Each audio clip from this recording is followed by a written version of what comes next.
he caminado y he corrido por la vida durante más de 70 años. Y a esta altura de mi vida puedo decir que me han sucedido cosas maravillosas, extraordinarias, que me han traído mucha felicidad y gozo al corazón. Hay tres cosas impactantes, impresionantes, extraordinarias para mí que me han sucedido durante este tiempo.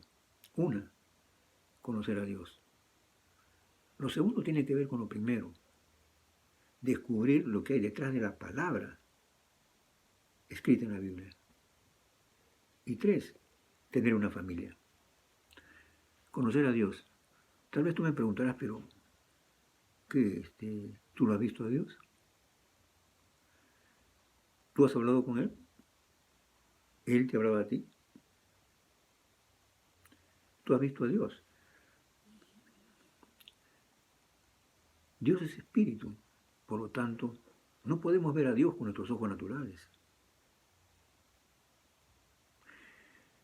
No podemos acceder a Dios por la vía de lo corporal. Dios es espíritu. No lo he visto con mis ojos naturales, pero tengo la certeza y la convicción que Él existe y que es real. Yo no he visto el viento, no he mirado el viento, el aire, pero sé que existe por los efectos que produce. Cuando veo que se mueven las hojas de las plantas, cuando la brisa del viento golpea mi rostro. Mire,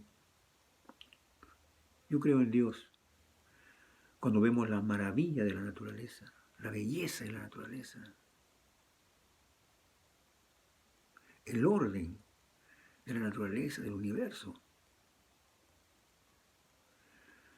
Cuando vemos los sistemas, el sistema del cuerpo, los sistemas del cuerpo humano, cómo funcionan. El sistema respiratorio, el sistema óseo, el sistema digestivo, el sistema nervioso, el sistema muscular, cómo funciona todo de manera ordenada. En el espacio, los sistemas que hay en el espacio, las leyes que lo regulan, por lo menos el universo conocido, esa maravilla, los sistemas que existen, nuestro sistema, pero yendo más allá, las galaxias, y más allá todavía, las agrupaciones de galaxias. Interesante. El universo conocido.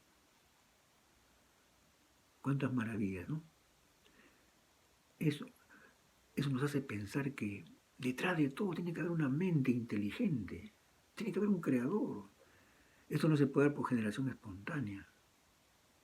Hay una mente inteligente. Tiene que ser Dios. Hace muchos años, cuando las naves iban a surcar el espacio, al sabio, al científico Warner von Braun le preguntaron, doctor Warner von Braun, ¿no le parece una maravilla la mente del hombre, la mente humana? Esta hazaña, esta proeza que está logrando de salir al espacio.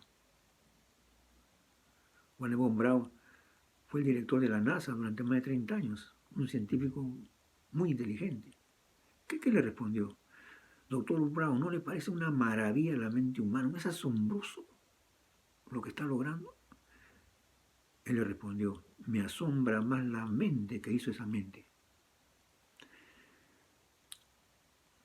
Cuando vemos toda esta maravilla, no queda otra cosa que exclamar, como el salmista. Oh Jehová, Señor nuestro, cuán glorioso es tu nombre en toda la tierra. Cuando veo tu cielo sobre tus dedos, digo que es el hombre para que tenga de él memoria y el Hijo del Hombre para que lo visites.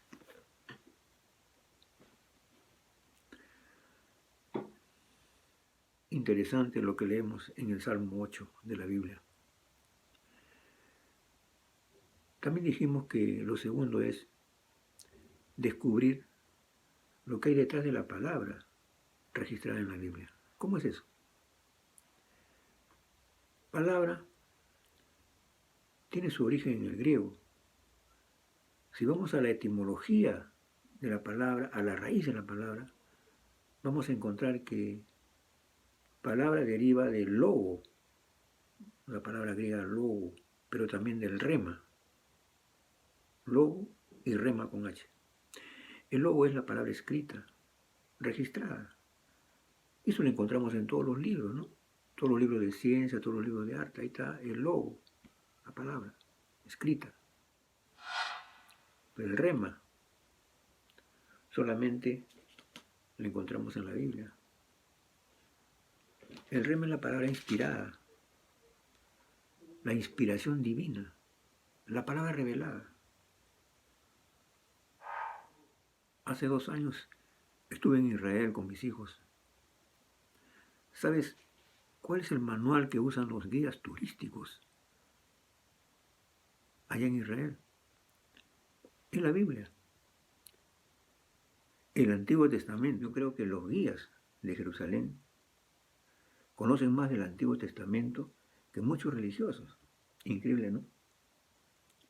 Pero ¿sabe qué sucede? Los turistas de Jerusalén tienen un conocimiento intelectual de la Biblia, pero no tienen la revelación de Dios. La revelación de Dios solo es dada a aquellos donde mora el Espíritu de Dios.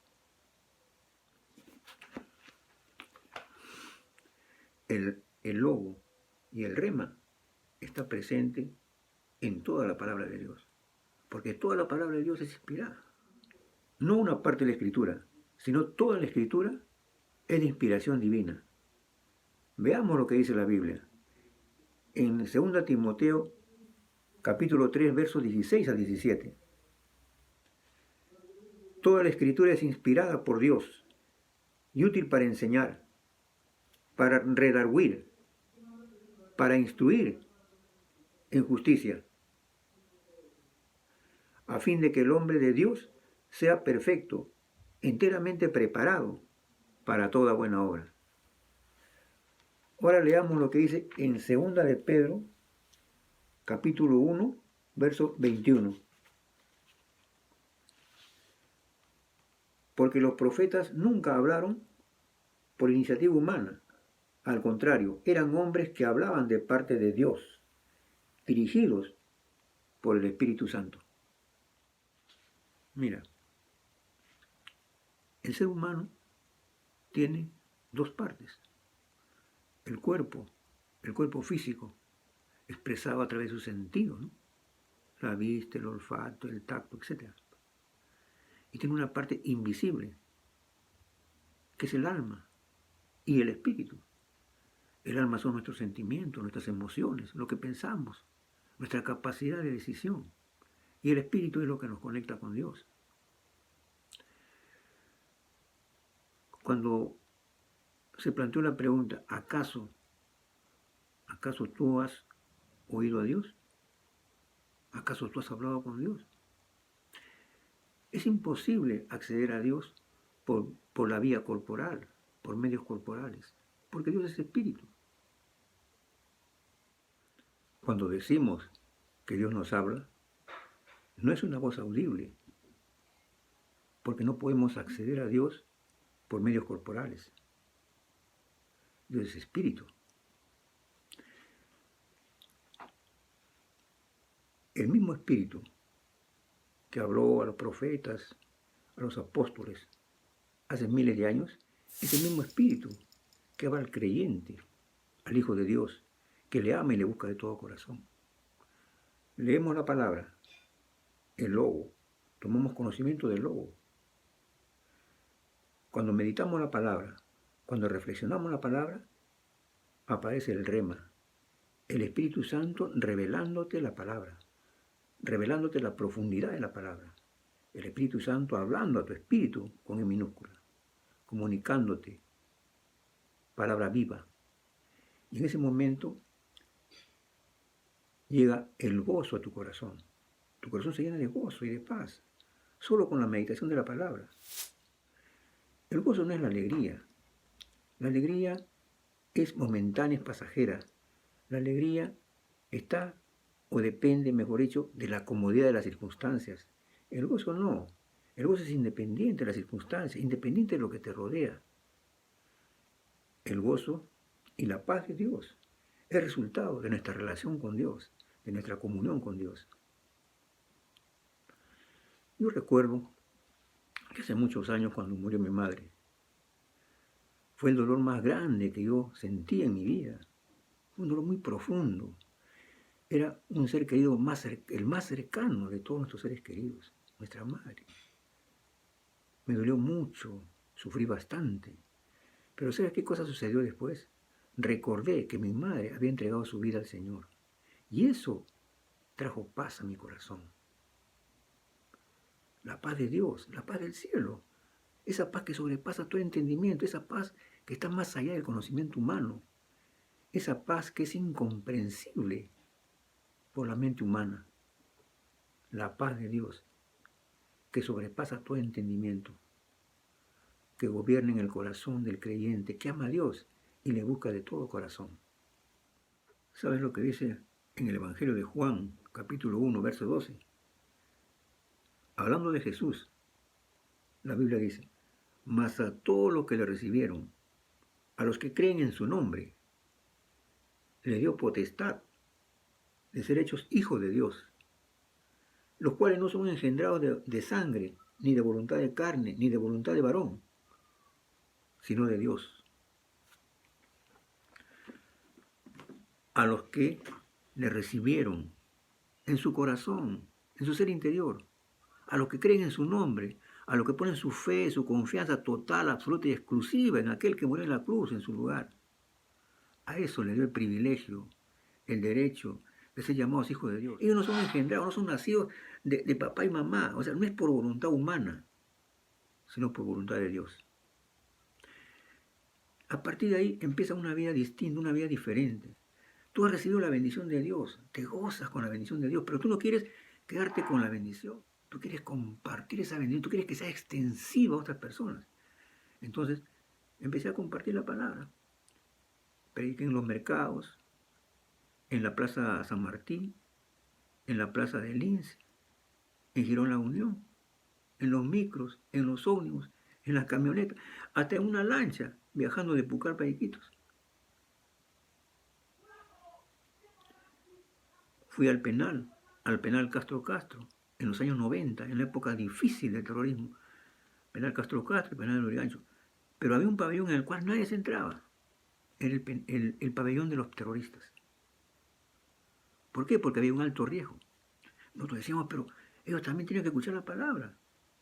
La palabra es para todos. Y por todo el mundo y predicar el Evangelio a toda criatura sin distinción. Entonces, ¿qué hicimos?